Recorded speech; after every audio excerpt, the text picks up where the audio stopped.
आज की short analysis में हम डिस्कस करेंगे OAL स्टॉक के ऊपर, जिसका फुल फॉर्म है ओरिएंटल एरोमेटिक्स लिमिटेड।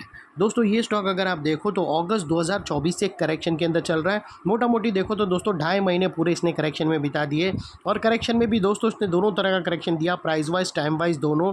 पहले स्टॉक ने प्राइस वाइज करेक्शन दिया जहाँ पर ये स्टॉक काफ़ी हद तक डाउनसाइड करेक्ट हुआ। उसके बाद स्टॉक ने टाइम वाइज करेक्शन के अंदर एक साइडवे कंसोलिडेशन किया, एक स्ट्रॉन्ग बेस बना और अल्टीमेटली उसको ब्रेकआउट किया है।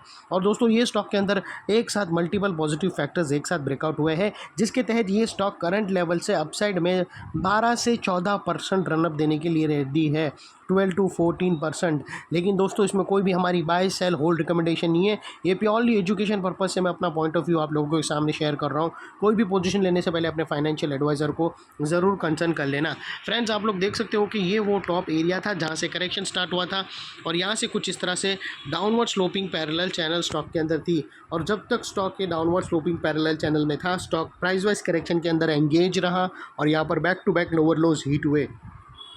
फ्रेंड्स अगर आप देखो तो फर्स्ट लोअर लोज यहाँ हिट हुआ, सेकंड लोअर लोज यहाँ हिट हुआ, थर्ड, फोर्थ, और जैसे ही दोस्तों ये downward sloping parallel channel upside में ब्रेकआउट हुई, इसने मल्टीपल हायर हाइज को ब्रेक करके उसके above high volume sustain closing देकर कंफर्म कर दिया करेक्शन कंप्लीटेड। यहाँ पर दो बड़ी चीज़ एक साथ हमें मिली फ्रेंड्स। पहले तो इसने डाउनवर्ड स्लोपिंग पैरेलल चैनल को अपसाइड में ब्रेक किया, जिसके वजह से जो स्ट्रेट डाउनसाइड फॉल आ रहा था प्राइस वाइज करेक्शन का, वो अल्टीमेटली रुक गया। और सेकेंडली इसके अंदर जो back to back lower lows hit हो रहे थे वो स्टॉप होकर उसके अगेंस्ट में first time higher highs register किया क्लोजिंग बेसिस पे, जो हमें कंफर्म करता है कि स्टॉक के अंदर बॉटम लग गई है, करेक्शन कंप्लीटेड। ट्रेंड इसका चेंज हो चुका है, करेक्शन का ट्रेंड बाय साइड की तरफ शिफ्ट हो चुका है। अनलेस एंड अनटिल यहाँ पर कोई नया लोअर लोज ना मिले या फिर पुराने लोअर लोज के नीचे क्लोजिंग ना मिले, तब तक हम यही मानकर चलेंगे कि यहाँ पर बॉटम लग गई है और स्टॉक ने करेक्शन कंप्लीट कर दिया है।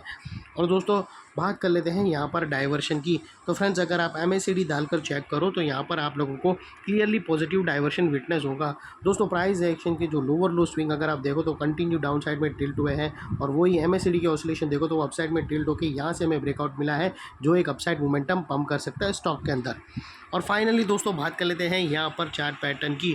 तो दोस्तों अगर आप देखो तो यहाँ पर हमें एक ज़बरदस्त राउंडिंग चार्ट पैटर्न ब्रेकआउट होते हुए क्लियर विटनेस होती है, और उसकी जो नेकलाइन है वो समवेयर अराउंड 535 के आसपास आती है। दोस्तों अगर आप नोटिस करो तो यहाँ से हमें एक राउंडिंग चार्ट पैटर्न ब्रेकआउट होते हुए मिली है, और ये उसकी नेकलाइन है 535 के पास। और दोस्तों ये जो इनसाइड रेंज है राउंडिंग चार्ट पैटर्न का, ये तकरीबन दोस्तों 12 से 14% के बीच का है। जैसे ये नेकलाइन के बाद ऊपर अपसाइड में सस्टेन मूवमेंट स्टार्ट करेगा तो स्टॉक 12 to 14% अपसाइड रनअप देगा, और वो लिहाज से दोस्तों स्टॉक का जो अगला टारगेट निकल कर आता है वो सीधा 605 का आता है, जो तकरीबन दोस्तों अगर आप चेक करो तो वो नेकलाइन से 12 से 14% के बीच में आता है। और यहाँ पर कुछ रेजिस्टेंस है जो ये स्टॉक फेस करेगा बीच में। और एक और चीज़ दोस्तों याद रखना, जैसे ही ये स्टॉक ने 570 के ऊपर क्लोजिंग दी तो इसके अंदर एक और पैटर्न ब्रेकआउट होंगे हायर टाइम फ्रेम की, जिसके बाद ये स्टॉक के टारगेट और भी अपसाइड में रिवाइज्ड होंगे। और दोस्तों आप लोगों को बता दूं कि ये जो फर्स्ट ब्रेकआउट कैंडल है वो इतनी बड़ी कैंडल है कि उसके लो के नीचे क्लोजिंग बेसिस पे आप अपना स्टॉप लॉस नहीं रख सकते हो, क्योंकि अगर आप वो रखोगे तो आपका risk to reward ratio favourable नहीं रहेगा। तो वो लिहाज से दोस्तों यहाँ पर आप ATR की ही हेल्प लेना तो वेल एंड गुड रहेगा। जो भी स्टॉप लॉस आप रखो दोस्तों इतना मेक श्योर करना कि आपका risk to reward ratio at least 1:2 या मिनिमम 1:1.5 रहना चाहिए। और फ्रेंड्स नेकलाइन के पास का ये एरिया बहुत ही इंपॉर्टेंट एरिया बनकर खड़ा है, बिकॉज अगर आप देखो तो यहाँ पर मल्टीपल पॉजिटिव फैक्टर्स एक साथ एक्शन में आते हुए मिले। दोस्तों यही एरिया पे अगर आप देखो तो हमने downward sloping parallel channel upside में ब्रेकआउट होते हुए मिली, यही एरिया पे दोस्तों लोअर लोज हायर हाइज में शिफ्ट होते हुए मिले। यहाँ पर ही दोस्तों हमें पॉजिटिव क्लियर डाइवर्शन MACD के थ्रू मिला, और यहाँ पर ही दोस्तों एक राउंडिंग चार्ट पैटर्न ब्रेकआउट होते हुए मिली। तो वो लिहाज से दोस्तों जो एरिया अभी तक एक स्ट्रॉन्ग रेजिस्टेंस था वो अल्टीमेटली स्ट्रॉन्ग सपोर्ट बनकर खड़ा है। और इनकेस अगर स्टॉक ने अपसाइड में कहाँ पर भी सेलिंग प्रेशर फेस किया और वापस वो नेकलाइन को रीटेस्ट करने आया, तो दोस्तों रीटेस्ट के टाइम पे नेकलाइन का ये एरिया सामने आके एक स्ट्रॉन्ग सपोर्ट का काम करेगा, और स्टॉक को इधर अपसाइड में पुश करेगा या साइडवे कंसोलिडेशन में।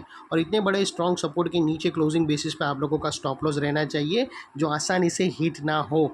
और बाय एनी चांस अगर क्लोजिंग बेसिस पे हिट हो जाता है तो दोस्तों नो इफ नो बट सीधा स्टॉप लॉस देकर ट्रेड को वाइंड अप कर देना।